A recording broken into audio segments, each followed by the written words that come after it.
The rain hammered against the windshield of the black Mercedes as it crawled through downtown Detroit's Corktown district, where gentrification met decades of urban decay in an uneasy dance. Sheikh Omar al-Rashid pressed his palm against the cool glass, watching a woman in a threadbare coat kneel beside a dumpster, opening cans of cat food with shaking hands.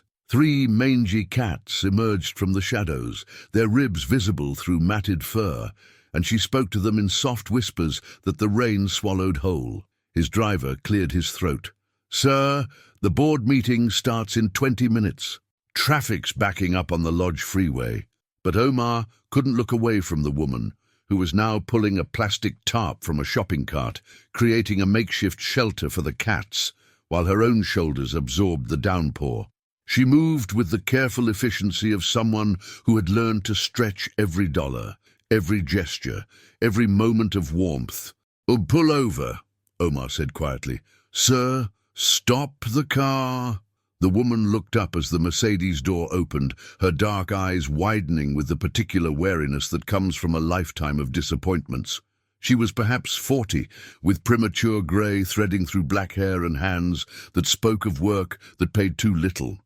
Omar approached slowly, his expensive shoes splashing through puddles that reflected the grey October sky.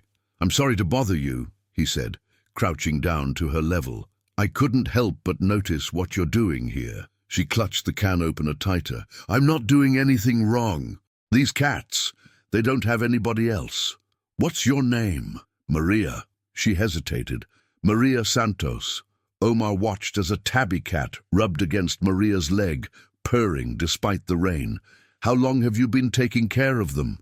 2 years, maybe 3. Ever since the old lady who used to feed them passed away. Maria's voice carried the weight of someone who had inherited more than one unwanted responsibility.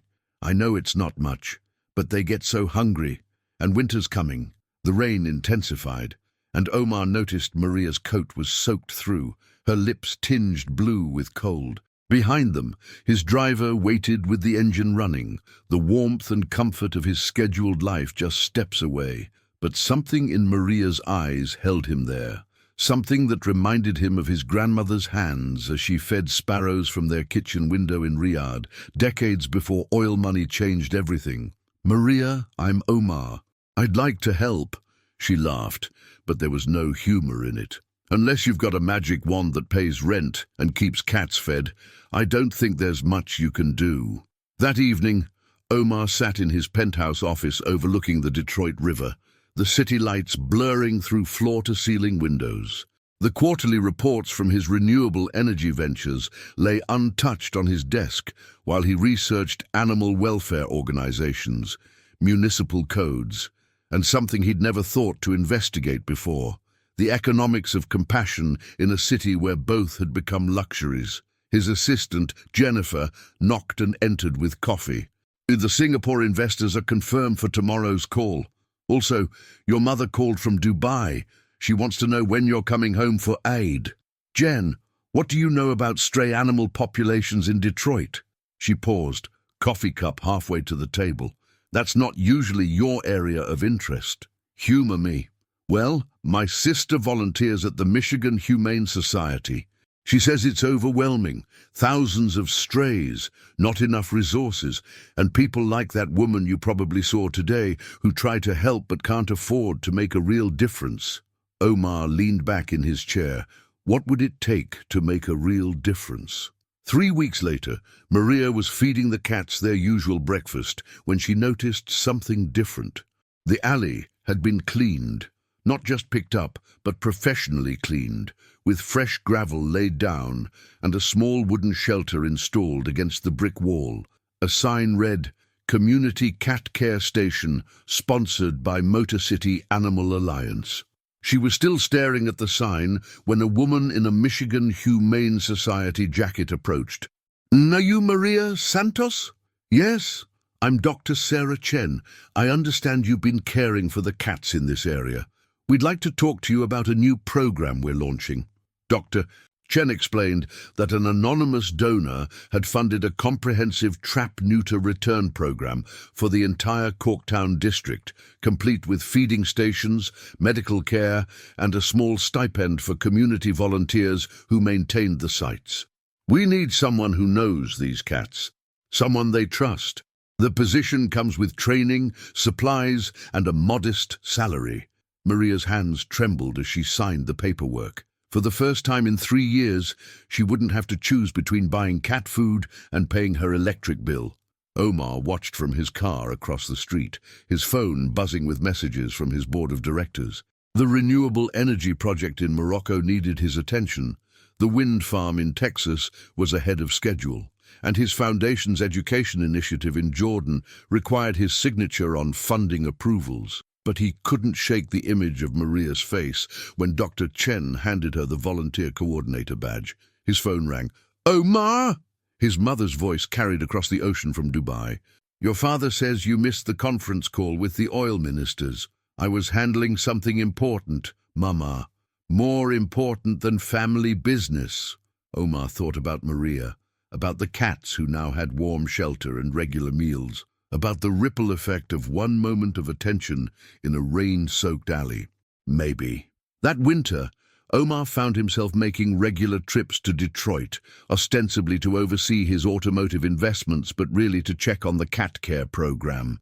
The initiative had expanded beyond Corktown, creating a network of community volunteers across the city's most underserved neighborhoods. Maria had become the program coordinator, training other volunteers and working with veterinarians to provide low-cost spay and neuter services. But it was during a February snowstorm that Omar truly understood what he had set in motion. He was walking through the CAS corridor, checking on one of the feeding stations, when he heard shouting from a nearby apartment building. An elderly man stood on the front steps, arguing with a woman holding an eviction notice. "Mr. Johnson, I'm sorry, but you're 3 months behind. I can't keep making exceptions." The old man's shoulders sagged. "I spent my social security check on medication. My cat, she's sick, and the vet bills." Maria appeared from around the corner, her coordinator badge visible on her winter coat. "Mr. Johnson, is everything okay?" Omar watched from the shadow of a bus stop as Maria spoke quietly with both the landlord and the tenant. Within minutes, she was on her phone, coordinating with Dr. Chen about emergency veterinary care and connecting Mr. Johnson with a social worker who specialized in senior services. "The Cat Care Program has the emergency fund for situations like this," Maria explained to the landlord. "And Mr. Johnson, we can get Duchess the medical attention she needs without it costing you anything." The landlord, a middle-aged woman with tired eyes, looked surprised. "You do that for people?" "We do that for community," Maria said simply. "Mr. Johnson's been feeding the cats on this block for years. He's part of our network now." Omar felt something shift in his chest, a recognition that what he'd thought was a simple act of charity had become something larger. The cat care program wasn't just about animals. It had become a web of connection in a city where isolation could kill as surely as poverty. His phone buzzed with a text from his business partner in Abu Dhabi. "Board wants to know when you're coming back. The Qatar project needs your input." But Omar was thinking about Mr. Johnson's face when Maria promised the Duchess would receive care, about the landlord who had agreed to a payment plan because she'd seen a community that looked after its own, about the network of volunteers who had learned that caring for the most vulnerable creatures in their neighborhoods meant caring for the most vulnerable people too. Spring arrived early that year, and with it came an invitation that surprised Omar. The Detroit City Council was recognizing the Motor City Animal Alliance at their monthly meeting, and Maria had specifically requested that the anonymous donor attend. "I know it was you," she said when Omar met her outside the Coleman Young Municipal Center. "Dr. Chen let it slip during the volunteer appreciation dinner. She said the donor was a businessman who'd been personally checking on the program's progress." Omar felt heat rise in his cheeks. "I wanted to make sure the money was being used effectively. That's not why you kept coming back." Maria's smile was gentle but knowing. You kept coming back because you saw what I saw that first day in the rain, that caring for something small and forgotten can change everything. Inside the council chambers, Omar listened as Maria presented the program's first-year results. Stray cat populations had decreased by 60% in participating neighborhoods. Volunteer networks had expanded to include senior check-ins, community gardens, and informal job placement services. Property values had stabilized in areas where the program was most active, and emergency room visits for animal bites and related infections had dropped significantly. But the statistics that made Omar's throat tighten were different. 17 elderly residents had been connected with social services through the volunteer network. 8 people had found employment through connections made at feeding stations.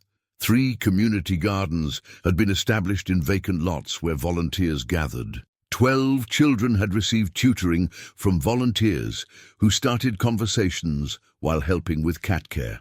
What began as a program to help stray cats has become a program to help stray people find their way back to community, Maria concluded. And it started because someone believed that small acts of kindness can grow into something transformative. The council gave Maria a standing ovation. But Omar found himself thinking about his grandmother's sparrows again, about the way she used to say that feeding birds was really about feeding hope. After the ceremony, Omar and Maria walked through Hart Plaza, where the Detroit River reflected the lights of Windsor across the water. The evening was warm, and families were gathered for picnics, their children running between the trees, while parents unpacked sandwiches and thermoses of coffee. "I have a confession," Omar said. "When I first saw you feeding those cats, I thought I was going to write a check and move on. I thought money would solve the problem." "Money did solve the problem," Maria pointed out, "just not the problem you thought you were solving." "What do you mean?" Maria stopped walking and turned to face him. "You thought you were solving a cat problem. But what you really solved was a loneliness problem. Mine, Mr. Johnson's, Dr. Chen's, all the volunteers who found purpose they didn't know they were missing." She paused. "Maybe even yours." Omar felt the truth of her words settle in his chest. In the months since that rainy October day, he'd found himself looking forward to his Detroit visits in a way that had nothing to do with business meetings or investment returns. He'd found himself calling Maria to check on volunteers, attending community meetings, learning the names of cats and the stories of the people who cared for them. "And I've been thinking about expanding the program," he said. "Chicago has a similar stray animal problem, so does Philadelphia, and there's a community in Houston where—" Maria laughed. "Omar, do you hear yourself? You're talking like someone who's found his calling." "Maybe I have." That summer, Omar made a decision that surprised everyone, including himself. He moved his primary residence from Dubai to Detroit, purchasing and renovating a historic mansion in the Boston Edison district. The house became headquarters for what was now called the Community Care Collective, an organization that used animal welfare as an entry point for neighborhood revitalization. His parents flew in from Dubai for the housewarming. His mother's designer abaya, a stark contrast to the casual clothes of the volunteers, veterinarians, and community organizers who filled the restored rooms. "Habibi," his mother said, pulling him aside as Maria gave his father a tour of the program's mobile veterinary unit parked in the driveway. "Your father is worried. This is not the life we imagined for you." Omar watched through the window as his father, a man who had built an empire on oil futures and international trade, knelt down to pet a formerly feral cat that now served as the unofficial mascot of the Corktown feeding station. "What life did you imagine, Mama? Success, influence, a family of your own, inshallah. Not—" She gestured toward the window, where volunteers were setting up tables for a community barbecue. "This. What if this is success?" Omar asked gently. "What if influence means Maria doesn't have to choose between rent and cat food anymore? What if family means Mr. Johnson has people checking on him every day? And Dr. Chen has funding for the clinic she's always dreamed of opening?" His mother was quiet for a long moment, watching as his father laughed at something one of the volunteers had said. "Your grandmother used to feed birds," she said finally. "I remember. She said it wasn't about the birds. She said it was about keeping her heart open." His mother's eyes were soft now. "Man, I think maybe you learned that lesson better than the rest of us." As autumn returned to Detroit, Omar found himself back in the alley where it all began, but now it was transformed. The feeding station had become a small community hub with a bulletin board for job postings, a little free library, and a bench where neighbors gathered to check on each other and share news. Maria was there, as she was every morning, but now she was training a new volunteer, a teenager named Marcus, whose family had moved to the neighborhood after his mother found work through the program's job network. "The cats know their routine," Maria was explaining, "but more importantly, they know they can trust us. That's the real work we're doing here. Building trust." Omar's phone buzzed with a message from his assistant. "The Houston site visit is confirmed for next week. The Philadelphia team wants to schedule a call about funding, and there's a journalist from the Washington Post who wants to interview you about the national expansion." He looked up from his phone to find Maria watching him with an amused expression. "Big decisions, the usual, expansion plans, media requests, board meetings." Omar slipped the phone back into his pocket. "But I was thinking about something you said last year. About solving the problem I didn't know I was trying to solve. What about it? I think I'm finally understanding what the real problem was." Omar knelt down as a grey tabby approached. The same cat that had been skin and bones that first rainy day. Now she was sleek and healthy, her purr audible from several feet away. "And I thought I was successful because I could write big checks and make things happen, but I was just moving money around. I wasn't connected to anything real." Marcus, the teenage volunteer, looked up from filling water bowls. "My mom says you changed our whole neighborhood. Your mom and Maria and Dr. Chen and all the volunteers changed the neighborhood," Omar corrected. "I just helped pay for the cat food." "Nah," Marcus grinned. "You did more than that. You showed up. My mom says that's the difference between charity and caring. Charity is when you send money. Caring is when you show up." That evening, Omar sat in his study, working on a speech he'd been asked to give at a conference on social entrepreneurship. The draft on his computer screen was full of statistics and case studies, the kind of presentation he'd given dozens of times before. But Marcus's words kept echoing in his mind. The difference between charity and caring is showing up. He deleted the entire document and started over. "2 years ago, I saw a woman feeding stray cats in the rain," he began typing. "And I thought I was witnessing a small act of kindness that I could easily support and then forget. I had no idea I was witnessing the beginning of my own education in what it means to be part of a community." The words flowed differently now, less like a business presentation and more like a conversation.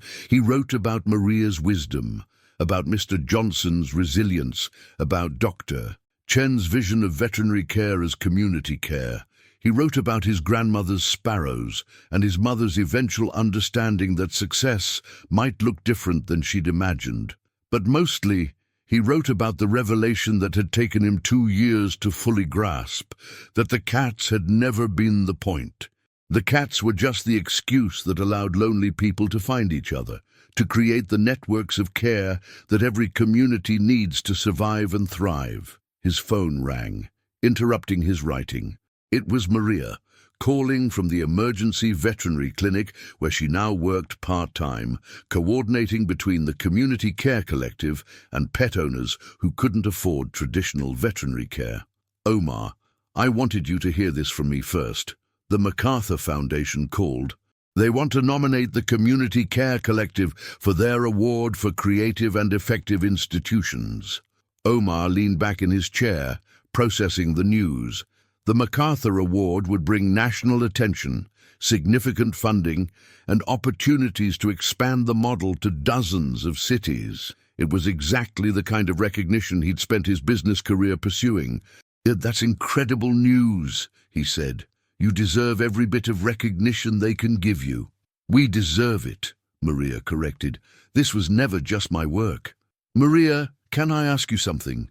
That first day, in the rain, when I stopped to talk to you, what did you think when you saw me get out of that Mercedes?" There was a pause, and Omar could hear the sounds of the clinic in the background, dogs barking, phones ringing, the quiet conversations of veterinarians and pet owners. "Honestly, I thought you were going to tell me to move along, maybe call animal control." Maria's voice was thoughtful. "Rich people don't usually stop to talk to women like me about cats. What changed your mind? You got down on my level, literally. You crouched in the rain and asked my name."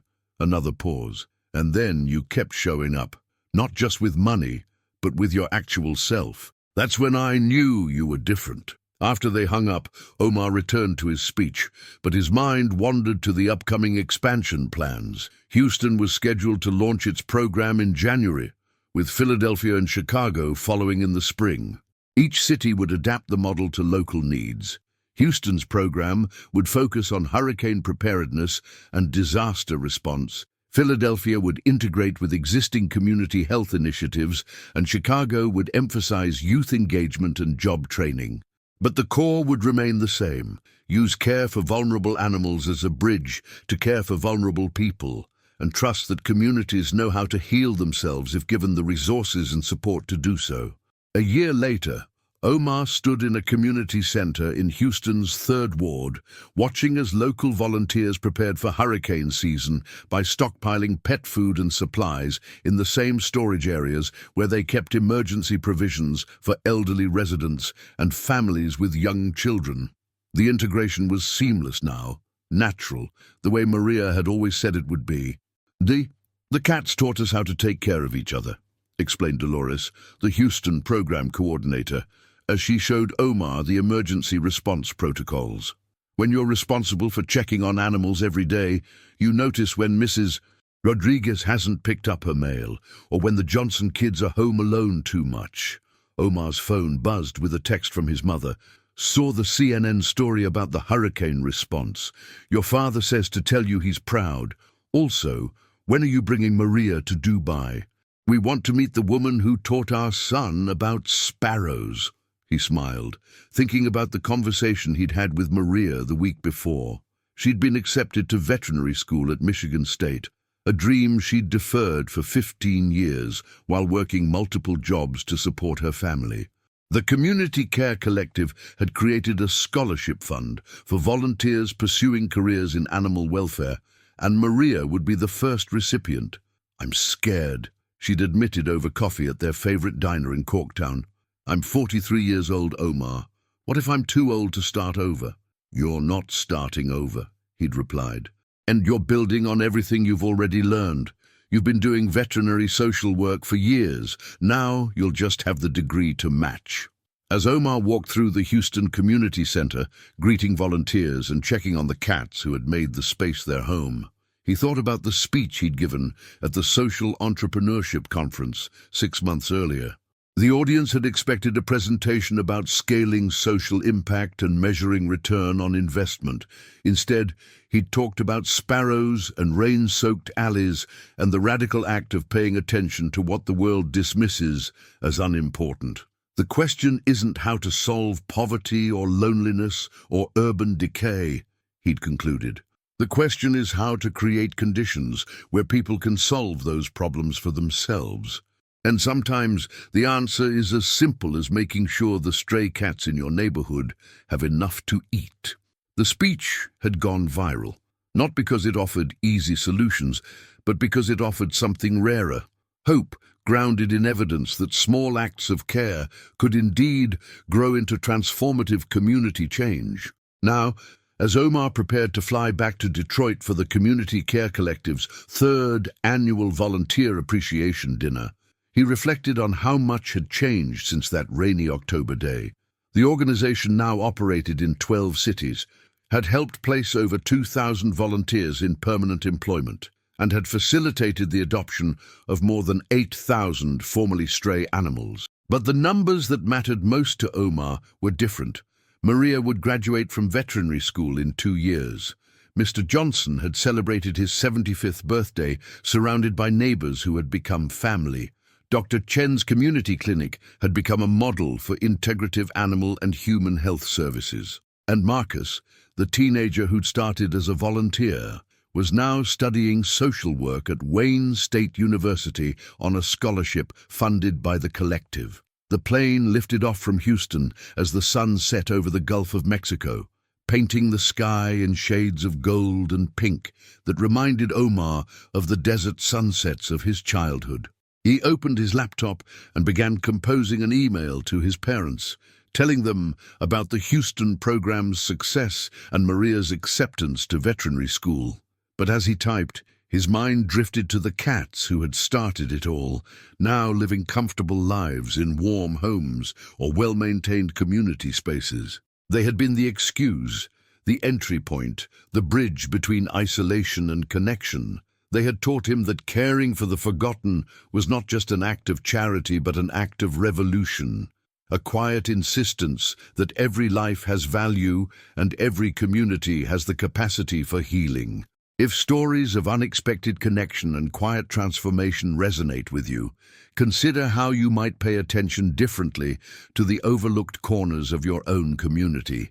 Sometimes the most profound changes begin with the smallest acts of care, and the most important work happens in the spaces between what we think matters and what actually does. As the plane descended toward Detroit, Omar could see the lights of the city spreading out below him like a constellation of possibility. Somewhere in that grid of streets and neighborhoods, volunteers were checking on feeding stations, neighbors were looking out for each other, and formerly stray creatures were settling into warm beds with full bellies and the security of knowing they belonged. Tomorrow, he would visit the original alley in Corktown, now a small park with a memorial garden for the volunteers and animals who had passed away. He would check in with the newest program sites, review applications for the next round of city partnerships, and continue the work of proving that caring for the most vulnerable among us is not just morally necessary, but practically transformative. But tonight, as the wheels touched down on the runway and Detroit welcomed him home, Omar simply felt grateful for the rain that had brought him to Maria, for the cats that had taught him about community, and for the discovery that true success is measured not in what you accumulate, but in what you help others build together. The work continues, one feeding station at a time, one volunteer at a time, one act of care at a time. Because in the end, that's how change really happens, not through grand gestures or massive interventions, but through the patient, persistent choice to show up for those who need it most, whether they have 2 legs or 4, whether they live in mansions or alleys, whether they're forgotten by the world or simply forgotten by themselves.